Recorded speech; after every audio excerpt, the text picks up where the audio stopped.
अगस्त and कल होगा 5 अगस्त। Last year 5 अगस्त बहुत ज़्यादा हिस्टोरिकल था। इस साल भी इसे एक हिस्टोरिकल डेट बना दिया गया है राम मंदिर के इस्टेब्लिशमेंट के साथ। जो आपका कंटेम्प्ट ऑफ कोर्ट है उस पर डिसीजन भी कल ही आना है। तो दो इम्पॉर्टेंट एडिटोरियल के वर्डिक्ट्स कल होंगे। तो कल एडिटोरियल बहुत इंपॉर्टेंट राम मंदिर से रिलेटेड होगा, क्योंकि लास्ट ईयर 370 हटाया गया था। तो आज जो एडिटोरियल सेक्शन है, देखिए आज न्यूज़ सेक्शन मैंने नहीं डाला, एडिटोरियल सेक्शन ही बहुत है, उसे समझाना है। तो एडिटोरियल सेक्शन में बहुत चीज़ें हैं जो हमें समझनी है। तो आज बहुत अच्छा एडिटोरियल जाएगा। तो चलिए इस पर टाइम वेस्ट नहीं करते, आज 4 अगस्त के अपने एडिटोरियल एनालिसिस को स्टार्ट करते हैं। देखिए इसमें आज एडिटोरियल्स जो हैं उनके बारे में आप पहले समझ लीजिए कौन कौन से हैं। तो मैंने आपको लाइन से समझाता चला जाता हूँ। ये वाला अनलॉक वाला 370 एंड फेडरलिज्म, ये तीनों आप देखेंगे तो 370 रिमूवल के बाद JNK एंड लद्दाख से रिलेटेड ये एडिटोरियल्स हैं, इनको हमें रीड करना है। इसके बाद ये एडिटोरियल जो है ये आपका जो जहरीली शराब पीने से लोग मर जाते हैं उससे रिलेटेड है, अभी रिसेंटली पंजाब में हुआ था। ये हिंदुत्व से रिलेटेड है, राम मंदिर भी इसमें जुड़ा हुआ है, जो डेट फिक्स की गई है उससे रिलेटेड कुछ इश्यूज़ हैं। बहुत इंपॉर्टेंट नहीं है बट फिर भी थोड़ी चीज़ें हैं जो हमें समझनी पड़ेंगी। ये श्रीलंका के इलेक्शन पर है, पर यहाँ पे तमिल की थोड़ी फीलिंग्स जुड़ जाती हैं, तो तमिलियन से रिलेटेड हो जाता है। तो कुछ बैक हिस्ट्री के साथ इसको मैं आपको श्रीलंका से इंडिया के रिलेशन के बारे में बता दूंगा, ये आप देख लीजिएगा। इसका दिया एडिटोरियल पेंडेमिक के टाइम पर क्या हुआ, कैसी कंडीशन चल रही थी उस पर है कि हमें क्या करना चाहिए, कैसे अपने आप को सिक्योर करना चाहिए, क्या फ़ायदा है क्या लॉस है, वो सारी चीज़ें यहाँ पर बताई गई हैं। और दूसरा पेंडेमिक के टाइम पर जो चीज़ें थी वो कैसे बेनिफिट एंड लॉसेज होते हैं उन सब के बारे में आम आदमी VIP से रिलेटेड है, ये चीज़ें आप देख लीजिएगा। बट यहाँ पे आपको कुछ चीज़ें और मैं बताऊँगा इन दोनों को ऐड करके, तो वो भी आप अभी समझ लेंगे साथ में, तो आपको चीज़ें पेंडेमिक से रिलेटेड ऐसे राइटिंग में याद हो जाएंगी। आइए बिना देरी के अपने एडिटोरियल सेक्शन को स्टार्ट करते हैं। देखिए ये एडिटोरियल जो है 370 का, ये बहुत इंपॉर्टेंट है, मिथ मेकिंग रिलेटेड, उसके बाद अनलॉकिंग, और ये इन तीनों को हम एक साथ जोड़ के अगर देख लें तो पहले देखिए मैप देखिए। लास्ट ईयर 5 अगस्त को क्या हुआ, हमने दो एडिटोरियल यहाँ के हटाए थे। तो क्या किया हमने, ये जम्मू कश्मीर UT बना दी और ये लद्दाख UT बना दी। इंडियन डेमोक्रेसी में पहली बार ऐसा हुआ है किसी स्टेट को हमने UT में डिवाइड किया है। और अगर रियल में देखेंगे तो ये जो है ये पाकिस्तान के पास है, ये चाइना के पास है। तो ये जो आप पूरी UT बनाना चाह रहे हो उसमें थर्ड फोर्थ पार्ट तो आपके पास है ही नहीं अभी। तो जो मैप हम दिखाते हैं ये दिखाते हैं, रियल में हमारे पास ये सारे पार्ट हैं ही नहीं। तो ये चीज़ें भी हमें रियल में ध्यान रखनी पड़ेंगी। तो आइए इसको समझने से पहले कुछ बेसिक चीज़ें आप समझ लीजिए ताकि आपको चीज़ें याद हो जाएं। देखिए आपको बता दूं कि दो आर्टिकल्स थे हमारे यहाँ जो हटाए गए। एक 370 जो कॉन्स्टिट्यूशन में JNK को स्पेशल स्टेटस देता था, इस 370 को जब हमने रिमूव किया तो ये स्पेशल स्टेटस रिमूव करने की कोशिश की गई। इसके साथ एक आर्टिकल और जुड़ता था 35A, जो JNK में किसी को भी कोई भी प्रॉपर्टी ख़रीदने की परमिशन नहीं देता था, वहाँ सेटल होने की परमिशन नहीं देता था।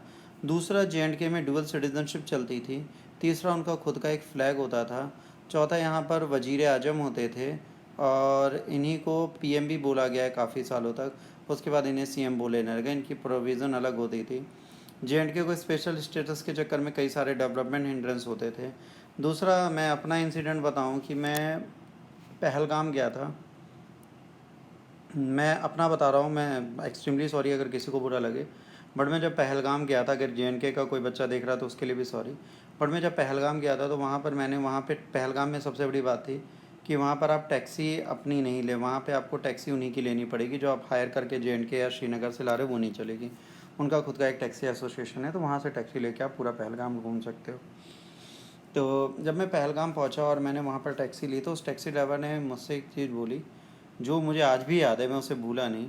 तो उससे कुछ बात चल रही थी तो मैंने ऐसे ही बोल दिया कि JNK सिक्योर हो सकता है बट वो हो नहीं ना चाहता, JNK के लोग कुछ नहीं करना चाहते या मदद नहीं करना चाहते। तो वहाँ के जो जिनको हम टूरिस्ट की तरह बिज़नेस दे रहे हैं उनकी जो लाइन थी मैं आपको वो बता रहा हूँ। उन्होंने मुझसे ये कहा कि आप क्या JNK में प्रॉपर्टी ले सकते हैं। मैंने कहा नहीं ले सकते। उन्होंने कहा पाकिस्तान ही ले सकता है। तो जो कुछ JNK की आइडियोलॉजीज़ थी, देखिए आप गवर्नमेंट को ब्लेम करते हैं तो मैं आपको बता दूं जो भुक्तभोगियों ने पता है कि JNK में कुछ लोग आज भी रिजिड थे और वहाँ पर पाकिस्तान से आना, POK से आना बड़ा इजी हो जाता था लोगों के लिए। पाकिस्तानी नेशनल आके बस जाते थे, ड्यूअल सिटीज़नशिप होने का कई घाटा होता था। तो आज उन चीज़ों को कंट्रोल करने की कोशिश की गई है। मैं 370 के मूव को बिल्कुल गलत नहीं मानता, ये पॉजिटिव है, बट द वे जो इन्होंने लाया है वो गलत है। जैसे 370 तब हट सकता था जब वहाँ पे जो रूलिंग पार्टी है वो अलाउ करे कि 370 हटने का टाइम है। तो गवर्नमेंट ने इमीडिएटली वहाँ पर क्या किया, वहाँ की पार्टी हटा दी, गवर्नमेंट गिरा दी और वहाँ पे गवर्नर रूल लगा दिया। तो गवर्नर सत्यपाल मलिक जी ने कह दिया कि हाँ भाई ये टाइम सही है, हमारे हिसाब से 370 हटना चाहिए। तो जो गवर्निंग है उन्होंने जनता की डिमांड अपने दिमाग से सोच के रख दी। अब 370 आपका हट गया। 370 हटने के बाद इनको लगा कि अब क्रिमिनलाइजेशन नहीं होगा, प्रॉब्लम नहीं होगी, अब टेररिस्ट नहीं आएंगे, चीज़ें स्टेबल हो जाएंगी, डेवलपमेंट हो जाएगा। बट हुआ उसका उल्टा। 1 साल बीत चुका है, आज भी वहाँ पर चीज़ें बुरी चल रही हैं, आज भी वहाँ पे डिटेंशन चल रहा है, आज भी लोगों की कंडीशन वहाँ बिगड़ी हुई है, उसको हम इम्प्रूव नहीं कर पा रहे। आप देखेंगे 370 और 35 पे हट गया, सब कुछ है डेवलपमेंट और इन सब को देखना है। बट आज अगर देखा जाए तो कुछ चीज़ें ऐसी हैं जो सही हुई हैं कि JNK में जो है आज डेवलपमेंट हो रहा है, प्रॉपर हेल्थ केयर चल रही है, कुछ ब्लॉकिंग इंडस्ट्रीज़ थी जो वर्क अच्छे से कर रही हैं। JNK का पहले अपना सेपरेट फ्लैग था, वो सब चीज़ें हट चुकी हैं, आज वन आइडेंटिटी में ये लोग भी आ चुके हैं। बस ये अब JNK के लोगों को हमें फ्रीडम देनी है। जैसे हमने उनकी फ्रीडम को सही करने की बात की थी, बट उनकी फ्रीडम को सही करने के लिए हमने बहुत उल्टा काम कर दिया। अब उनका फ्रीडम और बुरी हो गई। देखिए आज भी इंटरनेट वहाँ पे सस्पेंड है, आज भी वहाँ पे 2G चल रहा है, दुनिया 4G 5G पे आ रही है, JNK में 1 साल से 2G चल रहा है। बच्चों की पढ़ाई सफ़र कर रही है, करियर सफ़र कर रहा है, बिज़नेस नहीं है, पैसा नहीं है, ऊपर से पेंडेमिक आ गया और दिक्कतें हो गई। अभी रिसेंटली 2 दिन पहले हमने पढ़ा था कि कुछ लोगों को बाहर निकाला गया है, बाकियों को अंदर किया गया है। तो आज भी देखिए जो फॉर्मर चीफ मिनिस्टर है महबूबा मुफ्ती, उनका डिटेंशन बढ़ा दिया गया 1 साल में, और 4 महीने बढ़ा दिए गए। ऐसे और भी बहुत सारे लोग हैं, फॉर्मर IAS ऑफिसर हैं साफ़ झील, उनका भी डिटेंशन बढ़ाया गया है। और JNK के 16 कॉन्फ्रेंस लीडर हैं, 8 PDP लीडर्स हैं जो आज भी हाउस अरेस्ट में हैं। इसके बाद अवामी लेथल पार्टी के लीडर राशिद हैं, वे भी डिटेंशन में हैं। इसके बाद पीपल्स कॉन्फ्रेंस के चीफ थे साजिद लोन, उनको 360 के डिटेंशन के बाद अभी छोड़ा गया है। तो कंडीशन बहुत बुरी है। उससे पहले 2 former chief minister Farooq Abdullah, Omar Abdullah को भी मार्च में रिलीज़ किया गया था। तो देखिए धीरे धीरे डिटेंशन से निकाला जा रहा है, पर बहुत लोगों को नहीं निकाला जा रहा, उनको निकाला नहीं जा रहा। उसका भी एक रीज़न है JNK पब्लिक सेफ्टी एक्ट है, जिसके थ्रू लगता है कि JNK की सेफ्टी में हिंड्रेंस होगी या दिक्कतें होंगी, तो इन्हें नहीं निकाला जा रहा। अब समझिए पहली चीज़, हेल्दी डेमोक्रेसी क्या बोलती है। अगर आप एक हेल्दी डेमोक्रेसी में रहना चाहते हैं तो वह हेल्दी डेमोक्रेसी आपसे क्या कहती है। एक हेल्दी डेमोक्रेसी आपसे कहती है कि राइट्स होने चाहिए फ्रीडम के, रिलीजन को फॉलो करने के, पीसफुल होना चाहिए, वर्क होना चाहिए, एम्प्लॉयमेंट होना चाहिए, एजुकेशन होनी चाहिए, हेल्थ फैसिलिटीज़ होनी चाहिए। वहाँ पर कुछ भी अगर आप ना दो, उन लोगों को पैक कर दो, बंद कर दो, तो गलत है। आज हमें सोचना है कि डेमोक्रेसी के साथ हम चल रहे हैं कि डेमोक्रेसी के अगेंस्ट चल रहे हैं। हमें JNK को इम्प्रूव करने के लिए JNK की पब्लिक पे ट्रस्ट लाना है और उस ट्रस्ट के लिए हमें आगे बढ़ना पड़ेगा। उसके बिना चीज़ें नहीं चलेंगी। तो उससे रिलेटेड तीनों एडिटोरियल आप एक बार ज़रूर देख लीजिएगा। इसके बाद टॉक्सिक ब्रू के बारे में बात है। देखिए क्या होता है, जहरीली शराब पीने से लोग मरते हैं। ये यूपी में भी बहुत होता है, पंजाब में भी बहुत होता है, मतलब आप समझ लीजिए नॉर्थ ईस्ट स्टेट में बहुत होता है। यूपी हो गया, पंजाब हो गया। अभी न्यूज़ पंजाब से थी, पंजाब में कुछ लोग जहरीली शराब पीने से मर गए। ये इलीगल लाइसेंस होता है, शराब देसी बनती है, लोग इसे सस्ते के चक्कर में पीते हैं। इसमें कुछ केमिकल्स पड़ते हैं जिसमें अल्कोहल भी होता है, उसकी क्वांटिटी ज़्यादा हो जाने के कारण वो जहरीली हो जाती है, लोग मर जाते हैं। तो एक बहुत बुरी कंडीशन है। देखिए आप एक फैमिली मेम्बर को मार रहे हैं, वो लाइवलीहुड का मेन साधन हो सकता है, उसको भी आपको ध्यान रखना है। जैसे भी एक न्यूज़ में आया था कि दिल्ली में एक डॉक्टर ने 100+ पेशेंट को कोविड-19 पॉजिटिव बता के मारा और उनकी किडनी सेल कर रहा था। तो ऐसी कंडीशंस कई बार होती हैं जो इनह्यूमन है। आपने उन 100 लोगों को तो मार दिया, बट उनकी फैमिली कैसे सफ़र कर रही होगी। कमाने वाला बंदा चला गया, आपने तो कोविड-19 के नाम पर उनकी जान ले लिया। भाई इस डॉक्टर को आप सज़ा भी दोगे तो क्या सज़ा दोगे? जान से तो मार नहीं दोगे, और मार भी दोगे तो 100 लोगों की लाइवलीहुड तो वापस नहीं आ जाएगी।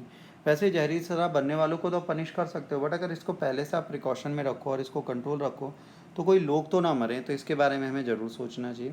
इससे रिलेटेड एडिटोरियल आप इसे एक बार ज़रूर देखिएगा, आपको समझ में आएगा। हिंदुत्व के बारे में बेटा इस एडिटोरियल में बात की गई है। जैसे राम मंदिर बन रहा है, देखिए हिंदुत्व क्या होता है अब ये समझ लीजिए। यहाँ पर रिलीजन वर्सेस गवर्नमेंट की बात आज की डेट में आ रही है। रिलीजन एक अलग चीज़ है, गवर्नमेंट एक अलग चीज़ है। कॉन्स्टिट्यूशन जब से बनाया तब से रिलीजन को बाहर कर दिया, बट हमारे कॉन्स्टिट्यूशन में कहा गया रिलीजन को हम अपनी गवर्नमेंट से, अपनी कंट्री से बाहर नहीं कर सकते, रूलिंग में हमेशा रहेगी। आप BJP को देख लीजिए, हिंदुत्व के पूरे प्रोपेगेंडा को लेकर आज रूल कर रही है। इन्होंने 5 अगस्त का डे रखा है राम मंदिर की नींव डालने का, तो वही बोला जा रहा है कि ये टाइम ऐसा नहीं है। जो बुद्धिजीवी हैं, जो रिलीजन को फॉलो करते हैं, उन्होंने कहा एक गलत टाइम है, इस टाइम पे ऐसा नहीं होना चाहिए, इस टाइम पे भगवान सोते हैं, द्वार बंद रहते हैं। तो आपको एक आइडियल टाइम लेना चाहिए जिस टाइम पे करना चाहिए। तो इस पे क्वेश्चनिंग चल रही है और कई लोग ऐसा बोल रहे हैं। तो देखिए रिलीजन और गवर्नमेंट के रूल्स अलग अलग चलेंगे। कल अयोध्या में मूवमेंट स्टार्ट होगा, एक राम मंदिर बनने की पहली पहल स्टार्ट होगी।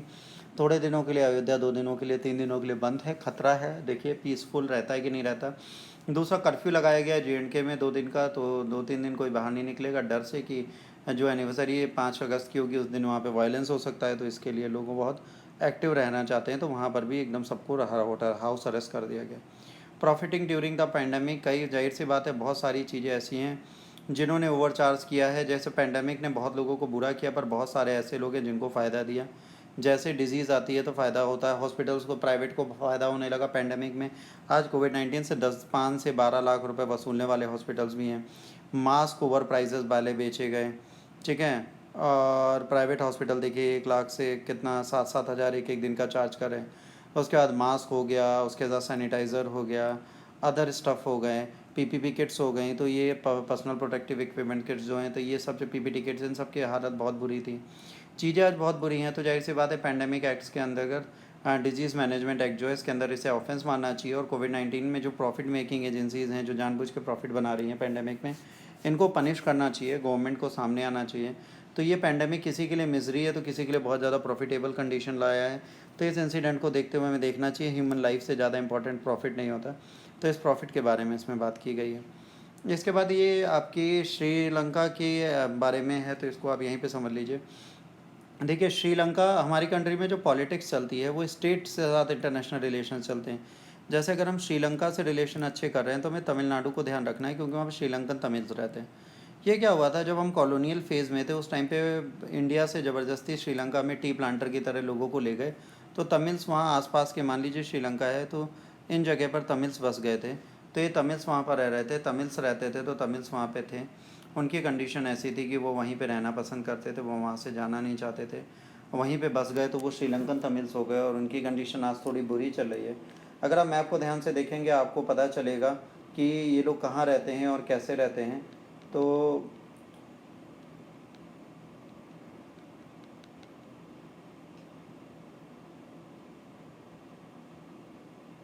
देखिए श्रीलंकन तमिल्स के बारे में आपको बेसिक चीज़ें अगर जाननी है तो आपको ये समझना है कि श्रीलंकन तमिल्स रहते कहाँ हैं, क्या कंडीशन थी उनकी, कैसे वहाँ पे पहुँचे और उनकी कंडीशन क्या बनी, और कैसे वो वहाँ पर हैं, क्या प्रॉफिट क्या लॉस है उनको, किस तरह वो वहाँ रहते हैं। तो जाहिर सी बात है श्रीलंका में इस जगह एक जाफना रीजन है, वहाँ पर ये लोग रह रहे हैं, वहीं पर ये बसे हुए हैं। दूसरा श्रीलंका में एक सिन्हलीज़ हैं, एक श्रीलंकन तमिल्स हैं। तो श्रीलंका में सिन्हलीज़ जो है बुद्धिस्ट पॉपुलेशन है और बहुत ज़्यादा पॉपुलेटेड है और यही रूलिंग करती है। श्रीलंकन तमिल्स की कंडीशन बुरी थी, इसी चक्कर में लिट्टे ने काम किया था। तो बट वो काम नहीं कर पाया तमिलम के लिए। बट आज की डेट में उनकी कंडीशन बिगड़ती जा रही है। श्रीलंकन तमिल्स को साथ में लेके इलेक्शन चलेंगे। जो ओल्ड पार्टी रूल करती थी उसको चेंज करके आज न्यू पार्टीज़ वहाँ पे रूल कर रही हैं। और इंडिया से रिलेशन इंपॉर्टेंट तब तक नहीं होगा जब तक स्टेट इसमें इंटरफेयर करना नहीं बंद करता। हमें श्रीलंकन तमिल्स के बारे में सोचना बंद करना पड़ेगा। श्रीलंकन तमिल्स के बारे में सोचने का काम गवर्नमेंट ऑफ श्रीलंका का है, ना कि इंडिया का। ऑलरेडी तमिलनाडु के चक्कर में हम बहुत बार ऐसी चीज़ें कर चुके हैं, श्रीलंकन तमिल्स के बारे में अपने रिलेशंस ख़राब करना बनाने के चक्कर में हम श्रीलंका से अपने रिलेशन ख़राब करते हैं और उसका फ़ायदा कहीं ना कहीं चाइना उठा लेता है। तो ये इलेक्शन जो आ रहा है इससे भी बहुत चीज़ें होंगी। कल यहाँ पे इलेक्शन है, उससे भी हमें कंडीशंस पता चलेंगी, तो उससे क्या होता है इसके बारे में इसमें अपडेट आएगा। आप एक बार इसको भी देखेंगे आपको पता चल जाएगा। आज मेंस राइटिंग का question, how can JNK move to a new normalization. Spelling गलत हो गई है नॉर्मलाइजेशन की, तो प्लीज़ आप देख लीजिएगा। तो कैसे हम नई नॉर्मलाइजेशन पे जा सकते हैं।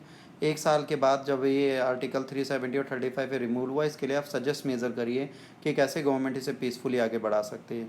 तो इस पे आप 250 वर्ड लिखने की कोशिश करिए।